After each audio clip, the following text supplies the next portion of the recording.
തീർച്ചയായും പയ്യോളിയിൽ നിന്നുള്ള ദൃശ്യങ്ങളാണ് നമ്മളിപ്പോൾ കണ്ടുകൊണ്ടിരിക്കുന്നത്. അവിടെ ആയിരക്കണക്കിന് പ്രവർത്തകർ, ആയിരക്കണക്കിന് സഖാക്കൾ പ്രിയപ്പെട്ട പ്രിയ സഖാവിന് യാത്രാമൊഴി നൽകുന്നതിന്റെ തത്സമയ ദൃശ്യങ്ങൾ നമ്മൾ കാണുകയാണ്. ഇത് കോഴിക്കോട് നിന്ന് നമ്മൾ തുടങ്ങിയ നിമിഷം മുതൽ ഈ കാഴ്ച കണ്ടുകൊണ്ടിരിക്കുകയാണ്. കോഴിക്കോട് യൂത്ത് സെന്ററിലേക്ക് പുഷ്പന്റെ മൃതശരീരം എത്തിച്ച ആ നിമിഷം മുതൽ തന്നെ നമ്മൾ അങ്ങോട്ടേക്ക് ആയിരക്കണക്കിന് മനുഷ്യർ വരുന്നതാണ് നമുക്ക് കാണാൻ കഴിയുന്നത്. നാടിന്റെ എത്രയോ ഭാഗങ്ങളിൽ നിന്ന് ഇങ്ങനെ ആളുകൾ ആ സമര സൂര്യനെ, ആ സഹന സൂര്യനെ, വിപ്ലവ നക്ഷത്രത്തെ കാണാനായി ഒഴുകിയെത്തുന്ന കാഴ്ച ഇങ്ങനെ കണ്ടുകൊണ്ടിരിക്കുകയാണ്.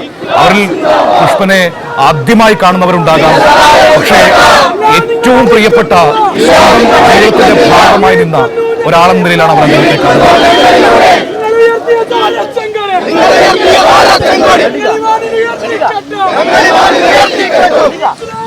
മനുവിടെ ചെറിയ കുട്ടികൾ ഉൾപ്പെടെ പ്രിയങ്കരനായ പുഷ്പേട്ടന് ബാലസംഘത്തിലേക്ക് പ്രവർത്തകരായിരിക്കാം. ചെറിയ കുഞ്ഞുമക്കളൊക്കെ പുഷ്പേട്ടന് അന്ത്യാഞ്ജലി അർപ്പിക്കുന്നതിന് വേണ്ടി ഇവിടെ എത്തിയ കാഴ്ചകൾ കണ്ടു.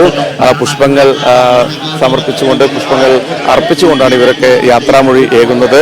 വളരെ ചുരുങ്ങിയ സമയമാണ്, ഒരുപാട് ആൾക്കാരുണ്ട്. പക്ഷേ സ്വാഭാവികമായിട്ടും ഈ വിലാപയാത്രയുടെ സമയം ക്രമീകരിക്കുന്നത് കൊണ്ട് തന്നെ വളരെ പെട്ടെന്ന് ഈ വാഹനത്തിന്റെ പുറത്തു നിന്നും കണ്ട് പുഷ്പങ്ങൾ അർപ്പിക്കാനുള്ള, അതോടൊപ്പം തന്നെ റീത്തുകൾ സമർപ്പിക്കാനുള്ള സംവിധാനമാണ് ഒരുക്കിയിരിക്കുന്നത്. ഇപ്പോൾ പയ്യോളിയിൽ നിന്നും വിലാപയാത്ര ഇപ്പോൾ വടകരയിലേക്ക് പുറപ്പെടുകയാണ്. മനു, ഇനി അടുത്ത സ്ഥലം വടകരയാണല്ലേ?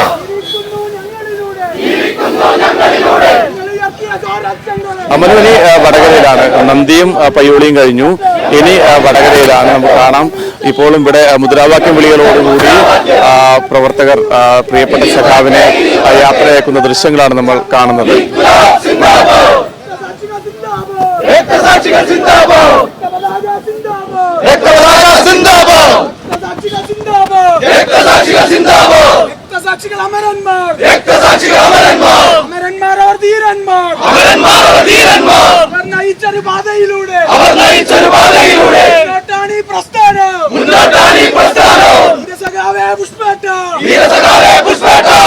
നിങ്ങൾ മരിക്കുന്നില്ല, ജീവിക്കുന്നു ഞങ്ങളിലൂടെ. ഇൻക്ലാബ് സിന്ദാബാദ്, ഇൻക്ലാബ് സിന്ദാബാദ്, ഇൻക്ലാബ് സിന്ദാബാദ്, ഇൻക്ലാബ് സിന്ദാബാദ്, ഇൻക്ലാബ് സിന്ദാബാദ്.